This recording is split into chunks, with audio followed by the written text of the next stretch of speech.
Hey guys, welcome back to my YouTube channel. और आज हम करेंगे सेकंड कंपनी एनालिसिस हमारे चैनल पे। और आज की कंपनी के बारे में जान के आपको बहुत अच्छा लगेगा, मतलब मजा आ जाएगा। और मैं ये जो मजा है हिंदुस्तान के हर व्यक्ति को देना चाहता हूं। So let's get started.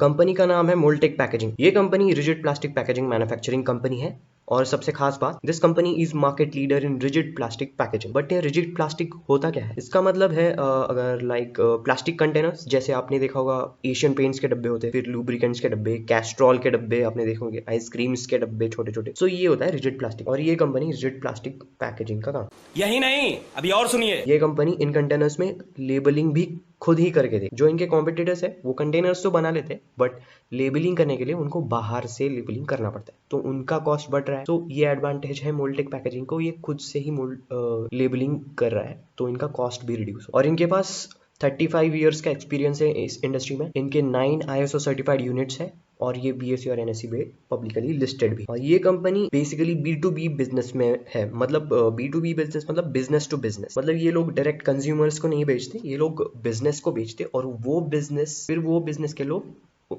फिर कंज्यूमर्स को देते हैं। ये लोग डायरेक्टली कंज्यूमर्स को नहीं बेचते। ठीक है, सो इनका बिजनेस है B2B। तो इसमें सबसे मेन इंपॉर्टेंट बात क्या है? B2B बिजनेस में सबसे ज्यादा इंपॉर्टेंट रहता है वॉल्यूम्स, सेल्स वॉल्यूम्स। तो वो ध्यान में रखे हुए हमें देखना पड़ेगा। इनके क्लाइंट्स की अगर हम बात करें तो बहुत सही क्लाइंट बेस है इनका।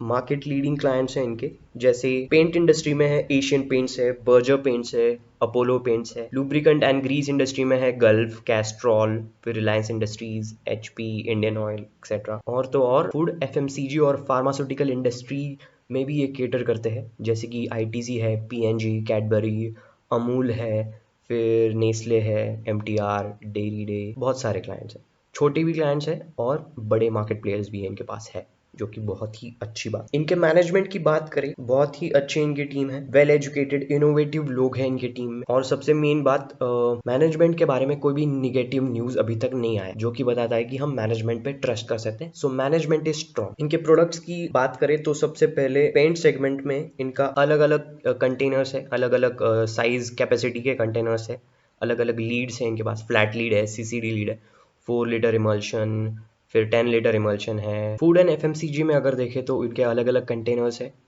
जैसे कि आइसक्रीम के कंटेनर्स है, ghee, honey and peanut butter के है, edible oil and ghee packs, curd and yoghurt, biryani and restaurant pack, jam and shrikhand, sweets and dry fruits. मतलब इतने सारे कंटेनर्स ये लोग बनाते हैं, इतने सारे सेगमेंट्स में केटर कर। तो वैसे इनके काफ़ी प्रोडक्ट्स है, और इनकी क्वालिटी भी बहुत अच्छी है। जैसे इनके 9 ISO सर्टिफाइड यूनिट्स है, सो क्वालिटी भी तगड़ी है इनकी।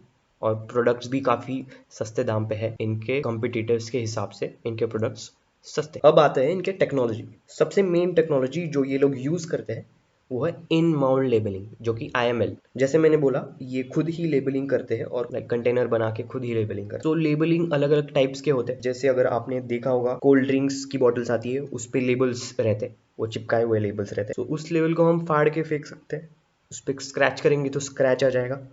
और अगर कोई चाहे तो वो जब रीयूज करना चाहे तो लेबल हटा के, पुराना लेबल हटा के नया लेबल फिर नया फिल करके फिर से बेच सकता है। तो that is a disadvantage of this type of labelling. In mode labelling में क्या होता है, लेबल और कंटेनर दोनों एक साथ बन के एक प्रोडक्ट होता है। मतलब कंटेनर जैसे ही बनता है वैसे लेबल लगाया जाता है, मतलब दोनों प्रोसेस एक साथ हो रहा है। इसका क्या फायदा है? इसका फायदा ये है कि वो लेबल हम हटा नहीं सकते, और अगर स्क्रैच करने की कोशिश की तो स्क्रैच भी नहीं है। आप ट्राई कर सकते हो, कोई एशियन पेंट्स का डब्बा हो तो उसको स्क्रैच करके देखो, नहीं नहीं स्क्रैच होगा। तो स्क्रैच रेजिस्टेंस भी है, हीट रेजिस्टेंस भी है, तो क्वालिटी का बहुत ही अच्छा ख्याल रखा जा रहा है। तो आप लोग बोलेंगे कि ये तो कॉम्पिटिटर्स भी कर सकते हैं इन मोल्ड लेवलिंग। हाँ, बिल्कुल कर सकते हैं, बट इनके पास एक एडवांटेज है, कंप्लीट बैकवर्ड इंटीग्रेशन। मतलब ये खुद ही मोल्ड डिजाइन एंड मैन्युफैक्चर करते हैं, खुद के रोबोट्स मैन्युफैक्चरिंग है इनके पास, IML लेबलिंग मैन्युफैक्चरिंग खुद ही करते हैं, खुद ही कंटेनर्स भी बनाते हैं, खुद ही मेंटेनेंस भी करते हैं। सो पहली बार इन्होंने रोबोट्स इंस्टॉल किए थे 2010-11 में, ताइवान से इन्होंने मंगाया था। इनकी टीम ने IML डेकोरेशन टेक्नोलॉजी को मास्टर किया, और फिर इन्होंने उन रोबोट्स का एनालाइज किया, और खुद के बिजनेस रिक्वायरमेंट्स के हिसाब से खुद के रोबोट्स बनाना चालू किए। अब इनके पास खुद के रोबोट मैन्युफैक्चरिंग है,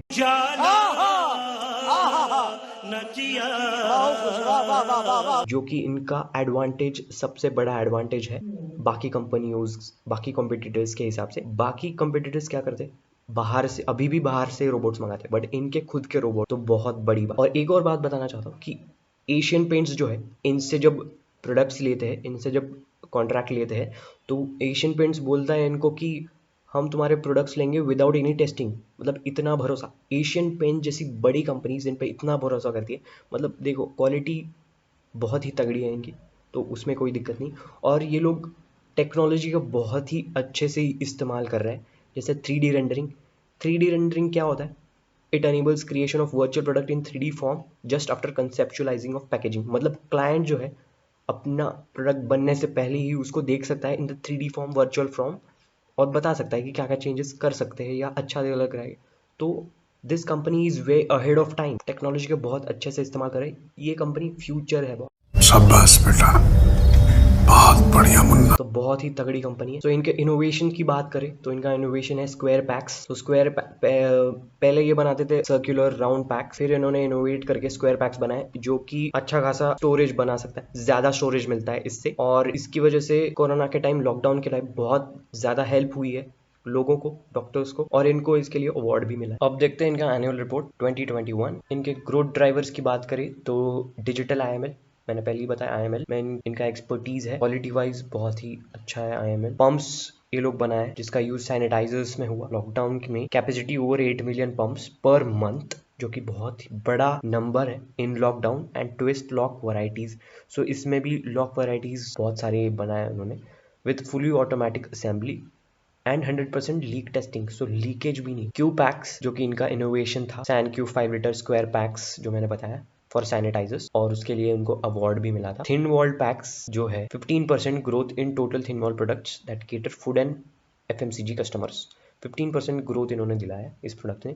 और 155 न्यू क्लाइंट्स ऐड हुए with additional revenue over 10 crore from them. और पेल्स में Berger paints introduce new IML PACS for their premium brands. So premium products के लिए भी इनका ये ग्रोथ ड्राइवर है। CSR, सोशली भी ये लोग बहुत एक्टिव है। सोशल मतलब लोगों की मदद करते हैं, कॉर्पोरेट सोशल रिस्पॉन्सिबिलिटी। सो इनकी टीम बहुत अच्छी है, बहुत मदद करती है लोगों की। So management is trustable, management is strong. जैसे कि मैंने बोला है, इनको अवार्ड्स मिले हैं, इनको अवार्ड मिला है ये इनके 5 लीटर स्क्वायर पैक के लिए for sanitisers which pack SI's SOP star award 2020। फिर आते हैं इनके सेल्स वॉल्यूम इन टन्स। मैंने जैसे बताया B2B बिजनेस में सबसे इंपॉर्टेंट होता है वॉल्यूम्स, सेल्स वॉल्यूम। तो ईयर ऑन ईयर बेसिस पे इनका सेल्स वॉल्यूम्स इन टन्स भी इंक्रीजिंग है, EBITDA भी अच्छी तरीके से बढ़ रहा है, पैट भी बढ़ रहा है। इनको जो नया इनोवेशन है, नया टेक्नोलॉजी लोग जो यूज कर रहे हैं, वो है dynamic QR coded IML containers, जो कि फर्स्ट टाइम इन इंडिया है। Digital packaging first time in India. So ये लोग IML मतलब लेबलिंग के साथ एक QR कोड दे रहे हैं। उसका वर्किंग देखते हैं। तो Moldtek supplies each container with 2 unique QR codes, one on the surface and another under the peel of. Top QR provides unique identity. So top वाला जो QR कोड है, सो वो यूनिक आइडेंटिटी देता है, और जो पील वाला है वो लॉयल्टी बेनिफिट्स देता है कंज्यूमर्स को। ठीक है। सो सरफेस वाला QR code track and trace के लिए यूज होता है। फिर after the purchase, so buyer can peel off and scan the QR code. So एक बार पील ऑफ करके QR कोड स्कैन किया तो कंपनी को पता चल जाता है कि ये प्रोडक्ट इनका यूज हो चुका है एक बार। सो डुप्लीकेसी नहीं होगी, ये फिर से कोई और फिर से लेबल लगा के यूज नहीं कर सकता। सो उससे क्या होता है, क्वालिटी मेंटेन होती है और कंपनी का नाम भी अच्छा बना रहता है। मतलब अगर कोई फिर से वो प्रोडक्ट इस्तेमाल कर रहा है, फिर से रीयूज कर रहा है, तो कंपनी का नाम भी खराब होता है। तो ये एडवांटेज है QR कोडेड का इनके पास। बट मुझे लगता है ये टेक्नोलॉजी इनकी अभी काम नहीं करेगी इतना, बट आने वाले 5 साल में, आने वाले 10 साल में this can be a game changer for whole जो मोल्ड पैकेजिंग है। मोल्ड पैकेजिंग इंडस्ट्री को ये बदल के रख देगी। कंपनी फंडामेंटल्स की बात करें तो ये है consolidated quarterly numbers for Moltek packaging. Net sales at 160.28 crore in December 2021, up by 20.05% पिछले साल के हिसाब से। क्वार्टरली नेट प्रॉफिट है 16.66 crore December 2021, up bye 11.55% December 2022 के हिसाब से। EBITDA भी ग्रो किया है 14.24% और EPS has increased to 5.8 from 5.26 पिछले साल से। कंपनी का मार्केट कैप है 2300 करोड़, बोल सकते हैं स्मॉल कैप या मिड कैप हम बोल सकते हैं। स्टॉक पी है 35.4, जो कि अच्छे वैल्यूएशंस पे अवेलेबल है। कंपनी ज़्यादा महंगी भी नहीं है, ज़्यादा सस्ती भी नहीं, अच्छे वैल्यूएशंस पे अवेलेबल है। ROC की बात करें तो ROC 22.7%, जो कि बहुत ही अच्छी बात है। बहुत ही अच्छा आरओसी है।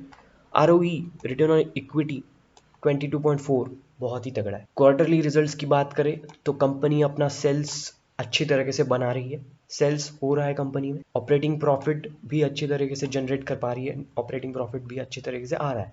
मार्जिन्स भी अच्छे खासे हैं 20, 19, 21, तो अच्छे खासे ऑपरेटिंग प्रॉफिट मार्जिन्स भी है। नेट प्रॉफिट की बात करें तो नेट प्रॉफिट भी जनरेट कर पा रहा है, अपने जेब में पैसा ला पा रहा है कंपनी। नेट प्रॉफिट अच्छे खासा है। प्रॉफिट एंड लॉस स्टेटमेंट देखते हैं, ईयर ऑन ईयर रिजल्ट्स क्या है। मार्च 2017 से देखते हैं, 301 करोड़ सेल्स हुआ, 339, फिर 394, 437, 479, 615। मतलब भाई साहब कोरोना का कुछ इफेक्ट ही नहीं पड़ा, मतलब कोरोना भी इनका कुछ नहीं बिगाड़ पाया। सेल्स तो ईयर ऑन ईयर बेसिस पे तगड़े तरीके से बढ़ रहे हैं, बस ग्रोथ देखो आप सेल्स के अंदर। ऑपरेटिंग प्रॉफिट की बात करें, ऑपरेटिंग प्रॉफिट भी ईयर ऑन ईयर बेसिस पे इंक्रीजिंग है, मार्जिन्स भी अच्छे खासे मिल रहे हैं इनको, नेट प्रॉफिट भी अच्छा खासा कमा रही है कंपनी। शेयर कैपिटल की बात करें तो शेयर कैपिटल इज़ कांस्टेंट, जो कि अच्छी बात है। शेयर कैपिटल बढ़ नहीं रहा है, स्टेबल है, अच्छी बात है। प्रोमोटर्स को अपने कंपनी पे भरोसा है, इसके लिए वो शेयर्स अपने बेच नहीं रहे, that's a good thing. Reserves की बात करें, reserves year on year basis पे इंक्रीजिंग है, देख सकते हो आप। बोरोइंग्स भी ठीक ठाक है, मतलब 50% से अगर ज़्यादा है बोरोइंग्स तो दिक्कत की बात है, बट यहाँ पे 50% से कम है बोरोइंग्स तो कोई दिक्कत की बात नहीं है। ज़्यादा डेट नहीं है कंपनी के पास रिजर्व्स है, चाहे तो कंपनी अपना डेट क्लियर कर सकती है, सो डेट का इशू है नहीं, कर्जे का इशू है नहीं। कैश फ्लो देखते हैं, cash from operating activity year on year basis पे कैश कंपनी जमा कर पा रही है, कैश ऑपरेटिंग प्रॉफिट से आ रहा है year on year basis. Net cash जो है वो जीरो है, सो ये थोड़ा कंसर्न की बात है। सो ये नेट कैश फ्लो ये थोड़ा ध्यान में रख के you have to invest in the company, you have to be cautious, so ये थोड़ा चेक कर लो। रेशियोज की बात करें, कैश कन्वर्जन साइकिल अच्छा खासा है, ईयर ऑन ईयर बेसिस पे कैश कन्वर्जन साइकिल अच्छा है। आरओसी की बात करें तो कंपनी ने पिछले 4-5 सालों से अपना आरओसी मोर देन 20% रखा है, मेंटेन करके रखा है।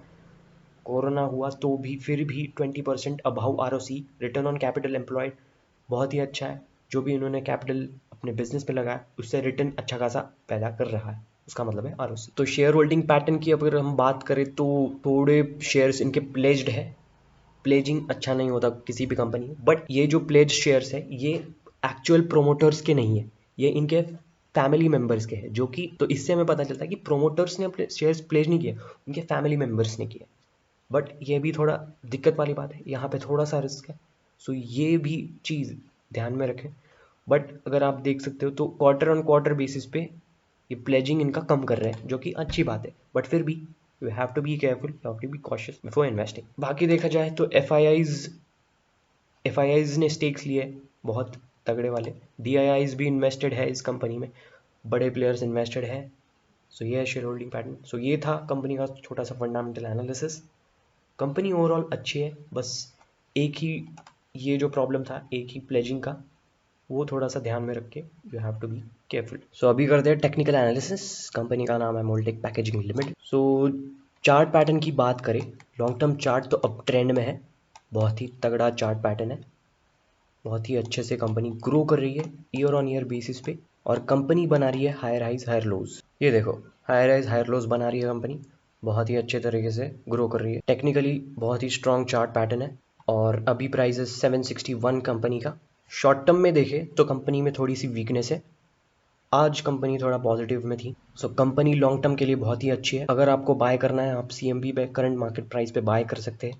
अगर कुछ लोगों को लगता है कि बजट रिसेंटली आया है तो मार्केट वॉलेटाइल रहेगा, अगर आपको लग रहा है कि मार्केट वॉलेटाइल हो सकता है अगले आने वाले दिनों में, तो आप लोग एक काम कर सकते हो, 780 785 के जब पार निकलता है price, then you can buy. और आप देख सकते हो नीचे वॉल्यूम्स आ रहे हैं, वॉल्यूम्स ये देखो फ्रेश वॉल्यूम्स आ रहे हैं, कंपनी बाय की जा रही है, और जो समझदार लोग हैं जो कंपनी अच्छे से पढ़ते हैं वो लोग ये बाय कर रहे हैं धीरे धीरे धीरे। So you can bye for long term, technically company is good. तो ओवरऑल देखा जाए तो कंपनी इन्वेस्टेबल है लॉन्ग टर्म के लिए। अगले आने वाले 5-10 साल में कंपनी अलग लेवल पे होगी, टेक्नोलॉजी वाइज प्रोडक्ट वाइज बहुत ही तगड़ी कंपनी है। You can invest in this company for long term. Thank you.